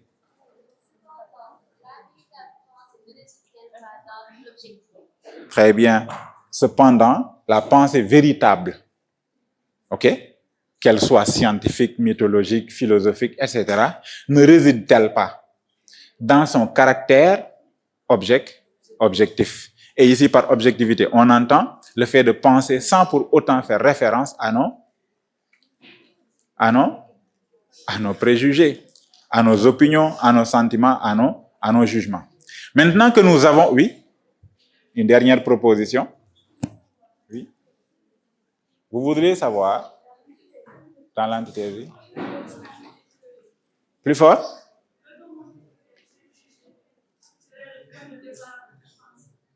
Oui. Il y a ce qu'on appelle une thèse et une antithèse.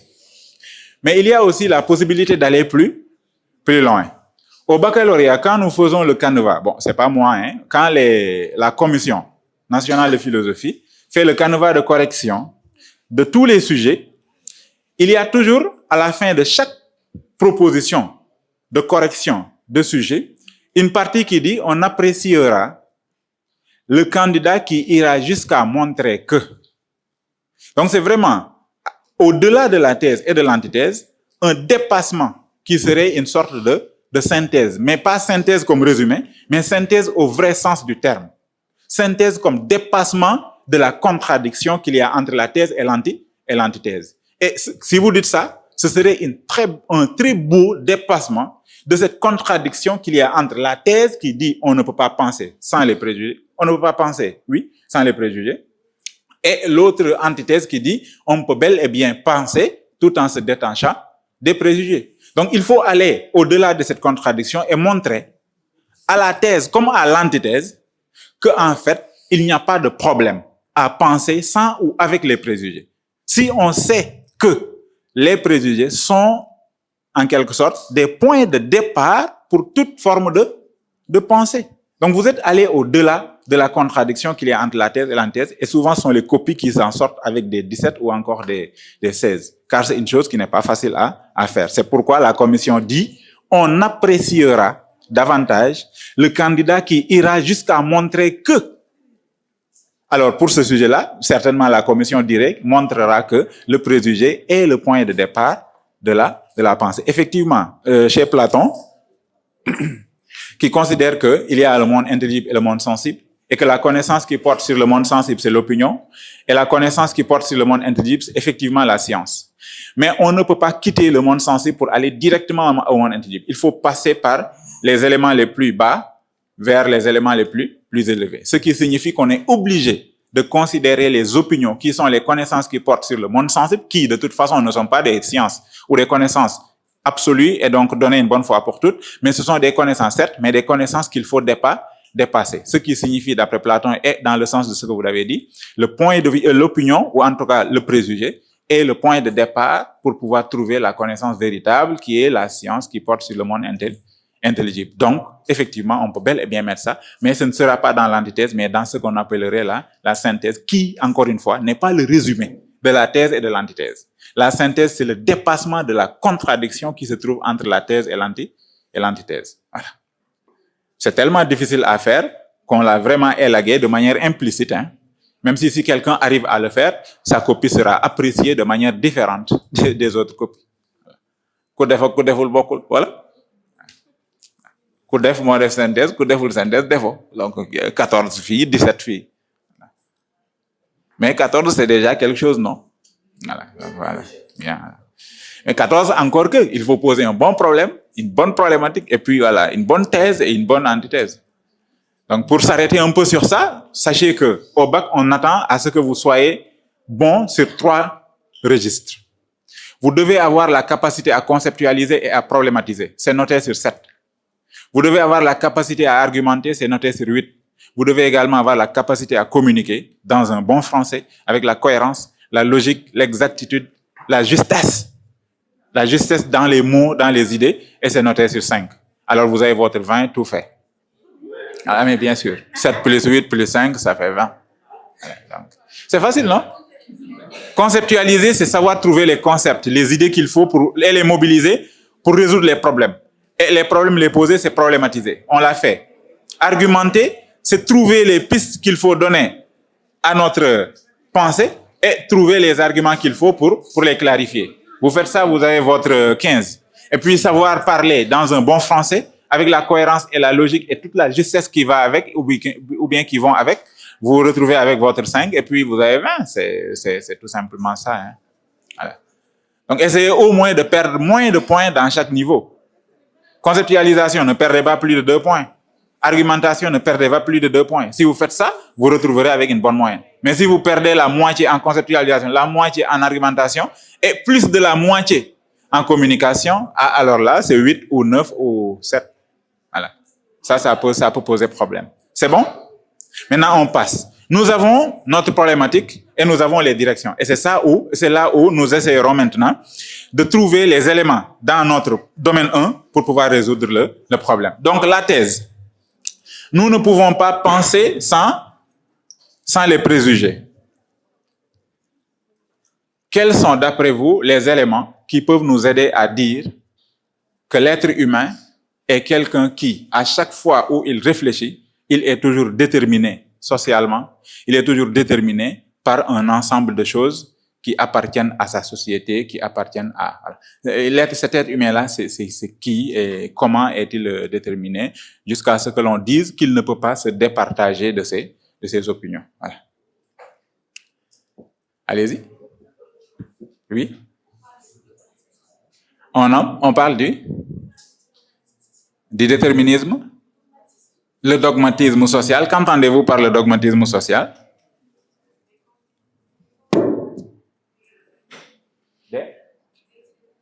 Des idées? Toutes faites, oui. L'homme est un être qui vit dans une société et en tant qu'être social, il est toujours déterminé par des... Vous avez commencé par citer, par des idées toutes faites, très bien, ou encore des opinions de la masse, les opinions de la masse, ou encore le mythe, la magie. Vous avez dit la magie? La religion, très bien, oui. Oui, donc nous avons vu, quand vous faisiez l'étude comparative, vous avez vu, quand vous faisiez l'étude comparative en philosophie et les autres modes de savoir, que l'être humain est toujours déterminé par ses croyances. C'était vraiment le mot central, croyance.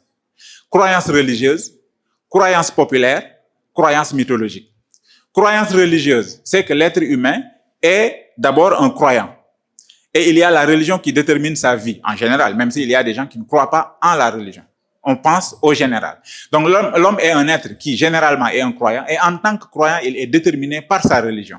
Et dans la religion, il y a des croyances. La religion, d'ailleurs, elle est définie comme un ensemble de dogmes, de croyances, de rituels, de pratiques, qui mettent en relation cet être humain-là et un être supérieur qui est le divin. Alors, parce que cette relation-là, elle est extrêmement solide, on l'a vu dans philosophie et religion, elle est extrêmement solide parce qu'elle repose sur quoi? Sur quoi repose cette relation qui fait que l'homme est obligatoirement déterminé, absolument même déterminé par sa religion? C'est parce que la relation qui la lie ou qui le lie à son divin repose sur quoi? La foi. La foi qui vient du latin fides, ok, qui signifie avoir confiance ou être fidèle à, est le principe sur lequel repose la croyance religieuse. Donc la religion, reposant sur la foi, qui est un fondement extrêmement solide, qui attache l'être humain, le croyant, à sa divinité, fait que cet être humain-là, dans ce qu'il pense, dans ce qu'il fait, dans ce qu'il dit, il ne peut pas se détacher des préjugés qui lui viennent de sa religion, des opinions qui lui viennent de sa de sa religion, de ses croyances qui lui viennent de sa religion. Il ne cherche pas à les analyser. Il ne cherche pas à les interroger. Il ne cherche même pas à s'en détacher. Car d'après le croyant, croire à ses opinions, croire à ces éléments que lui donne sa religion est une chose totalement normale. Et ce serait anormal même, en tant que croyant, de vouloir se détacher de ses croyances, autant pour moi. Ce serait contradictoire. Je suis croyant, mais tout ce que je fais du matin au soir, c'est d'essayer de me départager de mes croyances. Ça, le croyant ne l'essaie même pas. Donc, d'un point de vue religieux, l'être humain est totalement déterminé et donc, les préjugés qui lui viennent de sa religion ne peuvent pas le quitter, ne peuvent pas donc se détacher de cet homme. Mais ce même être humain, vous l'avez dit, est déterminé socialement. C'est quoi la société? La société, c'est un groupe, c'est un ensemble dans lequel vivent des individus. Et ces individus-là ont en commun des normes, des règles, mais surtout, des opinions. On l'a dit, ou vous l'avez dit, dans philosophie et sens commun, ou philosophie et opinion. Donc, dans philosophie et sens commun, et philosophie et opinion, on a vu que les opinions, c'est-à-dire les préjugés, c'est l'ensemble des croyances communément admises dans une société. Et que donc, parce que on est membre de cette société-là, toutes les croyances communément admises, toutes les croyances populaires de cette société me déterminent au même titre qu'elles déterminent tous les autres membres de la société. Et en tant que membre de cette société-là, je ne peux en aucun moment et en aucun cas être indemne de l'influence qui me viendrait de ma société. Je m'habille comme s'habillent les autres, je parle comme parlent les autres, je marche comme marchent les autres, alors je fais tout ce que font les autres. Et tout ça, ça me vient en fait d'un ensemble de croyances communément admises et donc qui forment les préjugés que nous avons nous-mêmes. Donc ce sont ces croyances-là qui viennent alimenter les préjugés que nous avons de telle ou telle autre chose sur telle ou telle autre chose. Donc en tant que membre de cette société, pour parler comme les marxistes, Karl Marx par exemple considère que l'être humain en tant qu'individu social est toujours influencé par sa société et tout ce qu'il fait n'est rien d'autre que le reflet de sa société. Il ne peut rien dire ou faire qui ne soit pas ou bien qui n'ait pas le sceau ou la marque de sa provenance sociale. Dans ce sens-là, et comme nous l'avons peut-être vu, comme vous l'avez peut-être vu dans philosophie et sens commun, l'homme donc du sens commun est un homme qui pense juste comme pensent les autres et ne cherche pas à questionner ou à remettre en cause les préjugés qui sont en cours dans sa société ou son groupe social. Nous avons également vu que les préjugés peuvent provenir d'un ensemble de croyances qui sont des croyances aussi mythologiques. Alors ces croyances mythologiques-là, qu'est-ce qu'elles font autant pour moi? C'est la même chose que ce qui se passe en religion. Car ce que l'on demande dans la religion, c'est exactement ce que l'on demande dans le mythe. On demande tout simplement à celui qui reçoit le discours mythologique de croire à ce discours sans remettre en cause ce discours-là. Maintenant, comme je l'ai dit tout à l'heure, ces croyances mythologiques viennent alimenter les préjugés que nous avons sur telle ou telle autre chose. Ce sont juste des fondements sans justification. Si on définit les préjugés comme étant des jugements sans justification, sans vérification, alors toutes les croyances peuvent être aussi considérées comme des préjugés. Car une croyance, si elle n'est pas fondée sur la raison, elle est forcément un préjugé. Car elle est un jugement, certes, mais qui n'est pas vérifié. Je crois que Dieu existe, mais il n'y a rien qui me montre que Dieu existe. Alors, je peux dire que oui, si Dieu n'existait pas, je ne serais pas là. Oui, mais il y a aussi une manière scientifique et matérialiste d'expliquer ma présence ici. Et la présence de tout un chacun. Il y a également toute une explication scientifique qui montre d'où est venu le soleil, d'où est venue la lune, d'où est venu l'univers, etc., etc. Donc, si vous donnez une explication qui dit oui, mais si Dieu n'était pas là, il n'y aurait pas telle ou telle autre chose, la science aussi, elle est là pour donner une explication qui peut être très raisonnable et très acceptable. Donc, tout ce que je peux faire sur Dieu, c'est de croire en son existence, même si je n'ai aucune justification, en tout cas valable. En tout cas, valable de manière absolue et universelle. Même si on a des justifications de l'existence de Dieu. Mais ce sont des justifications qui peuvent être remises en cause par la réflexion ou par la critique. Donc, n'entrons pas certainement dans ce détail-là. Donc, je voulais juste dire que oui, attendez que je termine, que la croyance, le préjugé autant pour moi, s'il est défini comme étant un jugement sans fondement, sans justification, sans vérification, alors toutes les croyances que nous avons, que ce soit les croyances religieuses, les croyances mythologiques ou les croyances populaires, peuvent également être à la même nature avoir la même nature que le préjugé. Il y avait une main qui se levait là-bas, avant que je ne continue, allez-y. Pour montrer que... Oui. Oui. Oui. Alors, vous voulez parler du déterminisme psychologique. Alors, je ne voudrais pas prendre le risque de prendre tout comme des préjugés. Ça pourrait faire en sorte que le sujet aille dans tous les sens et il faut quand même canaliser et délimiter le sujet. Parce que ça aussi, on s'attend à ce que vous puissiez le faire.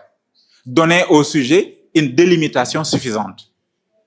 Et de ne pas faire en sorte que tout aille dans tous les sens. Alors, maintenant c'est la question que je pose, est-ce que les éléments qui nous viennent de notre inconscient sont-ils forcément des préjugés ou bien juste des désirs que nous n'avons pas pu réaliser dans la vie sociale et que nous réalisons de manière indirecte par, disons, les lapsus, les rêves ou encore l'art avec la sublimation.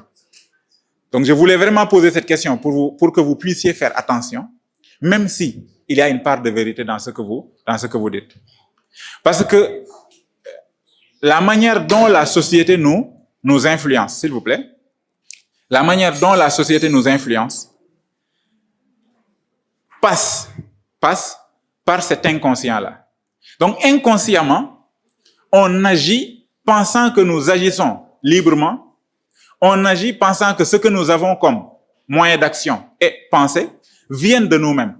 Mais ce que nous ne savons pas, c'est qu'inconsciemment, nous sommes en train d'agir sous l'influence de quelque chose d'autre, qui serait, comme on l'a dit, la religion, ou encore le sens commun, ou encore le mythe. Et sous ce rapport, effectivement, nous pouvons parler d'un déterminisme psychologique qui consisterait à former nos préjugés sur la base d'une influence inconsciente qui nous viendrait de la société, en l'occurrence la religion, ou encore le sens commun, ou encore les mythes que nous avons en nous. Donc oui, on peut bien évoquer la notion de déterminisme psychologique, mais il ne faut pas prendre tout le déterminisme psychologique comme étant préjugé. Car dans ce déterminisme psychologique, il y a des éléments qui relèvent, non pas des préjugés, mais qui relèveraient des désirs personnels, individuels, que nous aurions voulu réaliser, mais que les conditions économiques, sociales, politiques ne nous permettaient pas de le faire. Nous les avons refoulés. Et à travers certaines occasions, telles que le lapsus, telles que le rêve, telles que l'art, nous arrivons à les faire sortir, même si, encore une fois, c'est de manière inconsciente. Donc, il faut vraiment faire la précision si vous voulez évoquer la notion de déterminisme psychologique, même si c'est pas trop mal. Alors, je ne sais pas si on a suffisamment parlé des éléments qui nous permettent de faire la thèse. Si ça reste, vous pouvez aussi me le dire. Encore que le sujet, je ne sais pas si j'avais noté quelque chose ici. Oui, je vous écoute. Y a-t-il quelque chose que l'on pourrait dire encore dans la thèse pour montrer qu'il est impossible, voire difficile pour l'être humain de se détacher de ses préjugés quand il s'agit de penser, quand il s'agit de réfléchir? Très vite. C'est bon? Voilà. Donc maintenant, nous pouvons aller au dépassement de cette première thèse qui consiste à dire l'homme, il est fait de telle manière qu'il ne peut pas aller sans les préjugés qui lui viennent de son origine, à la fois sociale, religieuse, politique, toute forme d'origine que vous pouvez prendre. Maintenant, dans l'antithèse, il s'agira d'aller contre cette pensée qui consistera à dire que même si nous sommes déterminés partout où nous sommes par les préjugés qui nous viennent de ces éléments dont j'ai parlé, il est possible, en utilisant la pensée d'une certaine manière, de pouvoir, donc vous voyez, d'être capable, d'avoir la capacité de se détacher totalement de ces préjugés-là qui, de toute façon, ne sont que des jugements non fondés en raison. Mais écoutez bien ça, jugement non fondé en raison. Pour faire disparaître ce jugement non fondé en raison, qu'est-ce qu'il faut? Écoutez bien le sens du mot préjugé. Un jugement non fondé en raison. Si on veut le faire disparaître, il faut quoi? il faut justement raisonner et le fonder en... Si un jugement devient fondé en raison, il n'est plus un préjugé. Il devient quoi? Un jugement fondé en raison, donc un jugement raisonnable, absolu, une vérité établie et non pas préétablie. Donc on peut faire disparaître le pré par la réflexion, par la pensée, par la critique. Et c'est exactement ce que fait une discipline que nous connaissons très bien. C'est laquelle? D'ailleurs, c'est pourquoi notre camarade a voulu que l'on définisse le mot philosophie. En fait, la philosophie, je ne dis pas qu'elle est la seule. Je ne dis pas qu'elle est la seule. On peut bien avoir d'autres disciplines telles que la science, qui sont des activités intellectuelles qui permettent à l'être humain de pouvoir évoluer sans ses préjugés. C'est tout ce que nous voulons montrer dans notre antithèse. Que la chose soit possible de penser sans les préjugés. Oui, allez-y. Allez-y. S'il vous plaît, si vous discutez comme ça, on ne va pas entendre les autres. Oui, le suivisme.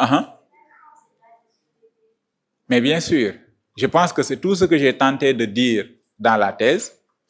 Le suivisme qui est une attitude d'abord, c'est une attitude, c'est un comportement de celui qui, dans tout ce qu'il fait, s'il vous plaît, on avait très bien commencé, on s'entendait.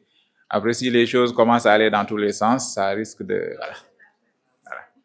Oui, on sait, je sais. On avait convenu, Taco et moi, de prendre une pause après la fin de ce domaine-là. Et je pense qu'on est à la fin. On est vraiment à la fin. Vous avez faim? Alors, vous me permettez de clore la résolution du sujet. Et puis, je vais faire vite. Et puis, on va marquer la pause. Et puis, revenir pour d'autres éléments. Donc, qui est l'attitude de celui qui, dans tout ce qu'il fait ou dit, au lieu de suivre sa propre pensée, au lieu de suivre sa propre raison, ne fait que suivre ce que font les autres, ou ce que disent les autres, ou ce que, pense la masse. Celui-là, il est dans le suivisme. Et tout ce qu'on a mis dans la thèse consisterait à montrer que le suivisme est l'attitude de tout le monde. Car en tant qu'humain, membre d'une société, on est obligé de toujours faire ce que font les autres, de dire ce que disent les autres. Effectivement, donc, on peut bien mettre le suivisme dans le cadre de notre thèse quand il s'agit de traiter ce sujet. Donc, j'avais dit tout à l'heure que l'antithèse consisterait à dépasser cette première, affirmation. Et maintenant, comment la dépasser? Comment peut-on faire? Je pense que c'est la question qu'on avait posée. Comment peut-on penser sans les préjugés? Comment peut-on évoluer sans pour autant faire référence à des préjugés? Alors, nous accueillons M. Samb El Hadj Fallou, qui vient de nous rejoindre. Et il est celui qui va m'aider dans cette synthèse qui, comme vous le voyez, commence à tirer en longueur jusqu'à ce que certaines me disent « on a faim ». Voilà, donc, on va marquer la pause tout à l'heure. Donc, j'étais en train de traiter avec un sujet qui nous donne l'occasion de voyager dans le domaine 1. Et si on termine, on va marquer une pause et revenir peut-être sur un sujet sur le domaine 2 et puis avancer petit à petit. Très bien. Alors, on avait posé la question, comment peut-on penser sans les préjugés? Comment peut-on réfléchir sans les préjugés? On traite ça rapidement et puis on va manger. Ou bien vous voulez vraiment qu'on s'arrête là? Moi, personnellement, je pense qu'on peut terminer ça. On peut terminer ça. Et après, si on reviendra, ce sera sur autre chose, mais plus sur ce sujet-là. Voilà, je pense. Très bien, on termine alors. Alors, on avait cité des disciplines comme étant des formes de pensée. On avait parlé de la science. On avait parlé de la philosophie. On avait parlé de la religion. On avait parlé du sens commun et du mythe. Et quand on faisait la thèse, on a parlé du mythe, on a parlé de la religion, on a parlé du sens commun. On pourrait même parler de la philosophie. Mais on attend ça pour la synthèse qu'a annoncé votre camarade. Et même la science, on pourrait mentionner ça dans la thèse. Mais ce serait bien si on attend jusqu'à la synthèse qui dépasse la contradiction, encore une fois, entre les deux. Mais pour notre antithèse, qu'est-ce qui reste à être dit? Pour que l'on puisse dire comment peut-on penser sans les sans les préjugés. Maintenant, quelle discipline pense-t-on être la discipline qui pourrait nous aider voilà, à réfléchir sans les préjugés d'abord, pour être dans le sujet. Là, la science est là. Très bien. Maintenant, qu'est-ce qu'il y a dans la philosophie et qu'est-ce qu'il y a dans la science comme pensée qui permettrait à l'homme de penser, excusez la répétition, sans les préjugés? La raison. La raison. Vous avez vu dans la définition de la philosophie que la philosophie est une activité qui repose exclusivement sur la raison. C'est ça qui a fait de la philosophie un amour de la sagesse. C'est ça qui a fait de la philosophie une réflexion critique et un discours rationnel. Oui? C'est ça. Là? La lane des savoirs. La reine, très bien. La reine mère des savoirs. J'ai l'habitude de faire ça. La lane. Voilà. C'est un lapsus, quoi. Alors, donc oui, la reine mère des sciences, c'est-à-dire la totalité du savoir. Parce que, alors, quelles sont les implications du fait que la philosophie repose sur la raison? Première implication, c'est cette raison-là, s'il vous plaît. Celui qui a faim, normalement, ne devrait pas bavarder. Quand on a faim, on devrait vraiment se tenir tranquillement, poliment, et voilà. Me permettre de passer rapidement, et puis voilà. Alors donc, qu'est-ce qu'il y a dans la raison qui fait que la philosophie puisse nous aider à penser sans les préjugés? D'abord, que la philosophie est une réflexion critique. C'est quoi la réflexion? D'abord, la réflexion, c'est un mouvement de retour de la pensée sur elle-même. Voilà ce qu'est la philosophie comme réflexion. Le retour de la pensée sur elle-même pour faire quoi? Pour, oui, très bien, poser des questions. Poser des questions pourquoi? Chercher des solutions aux problèmes que nous avons en nous-mêmes ou encore? Oui? Plus fort?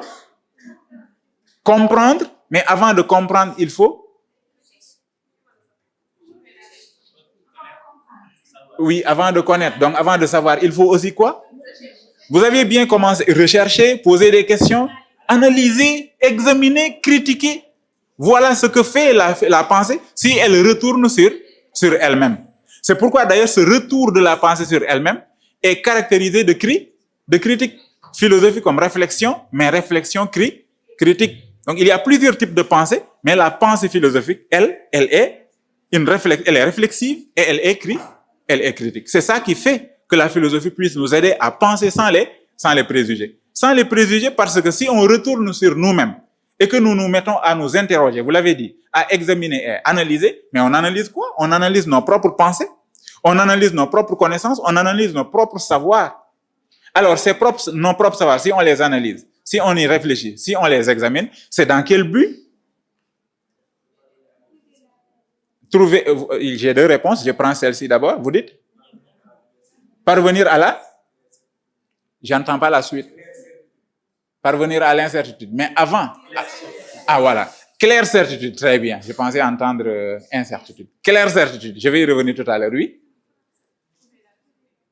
Trouver la vérité. Maintenant, avant de passer à cette claire certitude, avant de passer à cette vérité-là, il faut d'abord quoi? Il faut détacher, dans nos savoirs-là, il faut détacher ce qui relève de la vérité de ce qui relève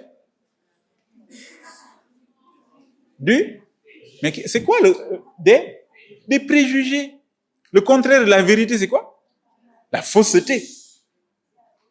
Le contraire de la vraie connaissance, de la claire certitude. Voilà, vous avez bien dit la claire certitude. Le contraire de la claire certitude, c'est quoi?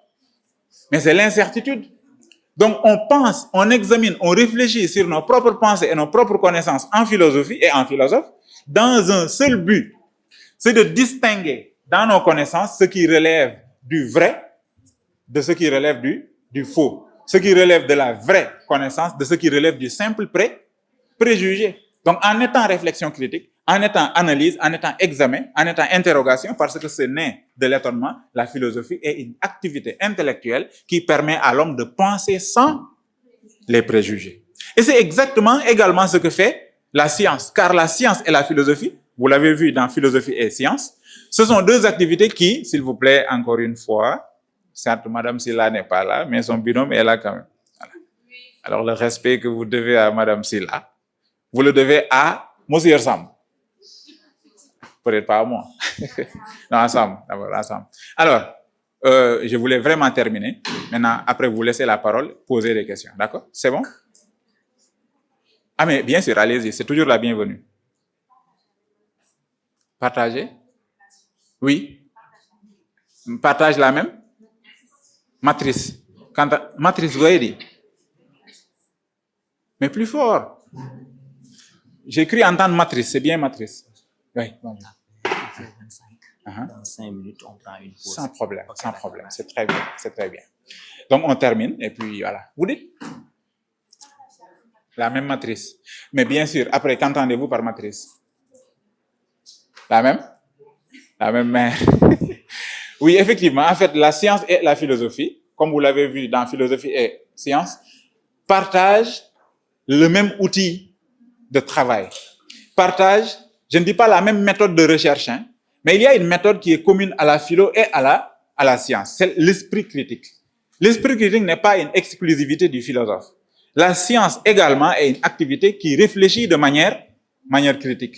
On a dit tout à l'heure, critiquer, c'est juger, mais c'est surtout tamiser et trier. Essayer de séparer le vrai du faux, le juste de l'injuste, la connaissance du préjugé. La science également fait ça. Le scientifique, quand il mène ses recherches, il le mène, ou il les mène autant pour moi, sur la base de cet esprit critique-là qui consiste à analyser, à examiner dans le but de distinguer ou de détacher ce qui relève de telle chose et de telle autre chose. D'ailleurs, si on a dit que la philosophie est née de l'étonnement, Karl Jaspers dit, c'est la raison pour laquelle l'étonnement est un événement multiple.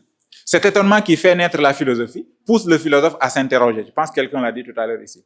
À s'interroger, et après cette interrogation-là, on trouve certes des réponses, mais on ne va pas s'arrêter à ces réponses-là. On va se mettre à remettre en question ces réponses dans le but de les rendre plus certaines. Encore une fois, dans le but de faire en sorte que si ces réponses-là sont vraies, on les prend. Si elles ne le sont pas, on les met de côté. Et cette capacité à distinguer le vrai du faux, à discerner le vrai du faux, c'est ce qu'on appelle l'esprit critique. Différent, bien sûr, de l'esprit de critique qui consiste toujours à remettre en cause, à douter juste pour douter, sans pour autant accéder à la connaissance de la vérité.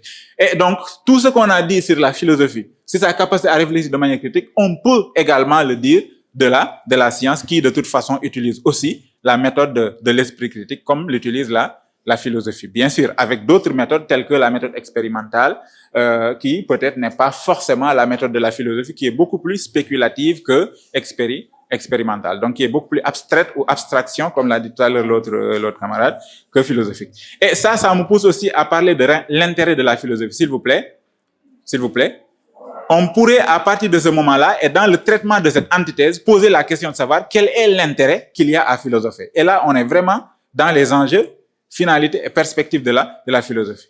Platon dit que la philosophie, en tant que réflexion critique, en tant qu'examen, est ce qui épure notre âme. Donc la philosophie est un moyen ou une méthode d'épuration de l'âme humaine. On épure notre âme de quoi? On épure, vous voyez, épurer, rendre pur. J'ai dit tout à l'heure la formation des mots. Ici, préfixe pur radical. ER, c'est le suffixe qui renvoie au verbe. Donc, épurer, c'est rendre pur notre âme. Alors, si on rend pur quelque chose, ça signifie que cette chose était tachée de quelque chose d'autre. Alors, ce qui entache notre âme, ce sont les préjugés, les opinions dont j'ai parlé tout à l'heure quand j'ai parlé des deux modes de connaissance chez Platon. Donc, la philosophie, comme mode de réflexion, comme examen, est ce qui permet à l'homme d'épurer son âme. Alors, c'est ça qui fait que la philosophie a un intérêt extrêmement important pour l'être humain, dans le sens où elle lui permet d'épurer son âme de tout préjugé, de toute opinion qui, de toute façon, serait un obstacle épistémologique pour accéder à la connaissance. Donc, contrairement à ceux qui pensent que la philosophie ne sert à rien, parce que c'est juste un bavardage inutile, un enfantillage qui ne mène nulle part, on peut bel et bien imaginer un intérêt grandiose pour la philosophie dans le sens où cette philosophie-là, par son esprit critique, permet à l'être humain d'accéder à la connaissance certaine, à la claire certitude pour parler comme l'autre. Alors, je vois pas comment on pourrait accéder au sujet à la leçon sur philo africaine avec ce sujet-là. Peut-être c'est possible, mais je n'en trouve pas pour l'instant. Je suis trop pressé par les 5 minutes qui me restaient. Alors, il y a aussi possibilité de parler de ces grandes interrogations philosophiques, car si on dit que la philo est réflexion critique, il faut que l'on pose la question de savoir en quoi consistent les questions de la philo. Kant dit que les questions de la philosophie sont extrêmement nombreuses, mais on peut les résumer en 4. Que puis-je savoir? Que dois-je faire? Que m'est-il permis d'espérer? Et qu'est-ce que l'homme? Alors, ce sont ces questions que pose la philosophie, on peut le dire dans ce sujet-là, pour permettre à l'être humain d'avoir des connaissances sûres et certaines sur la métaphysique, sur la morale, sur la religion et sur l'homme, une telle connaissance qui serait totalement détachée des préjugés, car ce sont des connaissances qui découleraient d'un questionnement extrêmement bien fait. Que dois-je savoir? C'est la métaphysique qui y répond.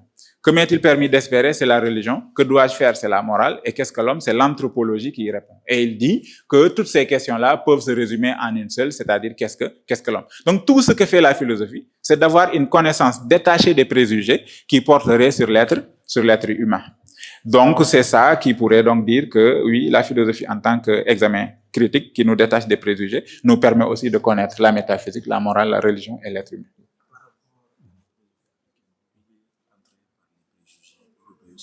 Effectivement, je savais qu'il y avait quelque chose dans ce sens-là, mais que je trouvais à d'autres.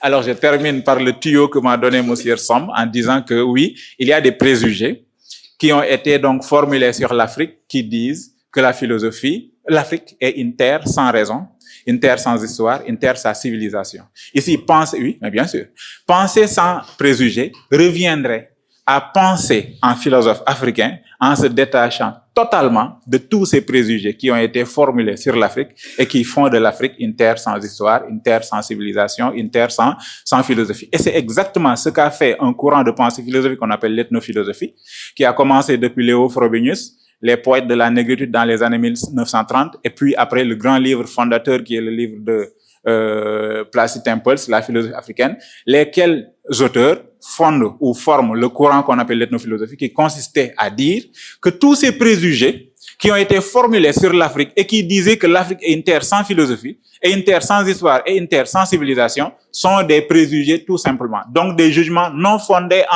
en raison.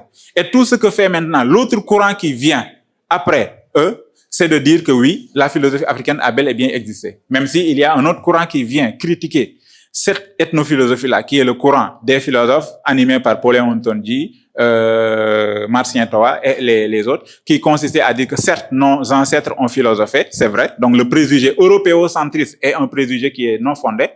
Mais ce que vous dites également, vous, en tant que philosophe ou ethnophilosophe, ce n'est pas encore de la philosophie africaine, en tout cas au temps actuel. Qu'est-ce qu'il faut avec ce héritage? Marcien Toa dit, la philosophie ne commence qu'avec la ferme décision de remettre notre héritage philosophique et culturel à une critique sans complaisance. Donc c'est cette critique-là qui nous détache certes des préjugés européocentristes, mais qui nous détacherait des préjugés qui sont dans l'ethnocentrisme, car il y a aussi des préjugés là-bas qui consistent à dire que la philosophie africaine existe, mais sous la forme de mythes, sous la forme de contes, sous la forme d'opinions communément admises dans une société, mais à une époque vraiment lointaine.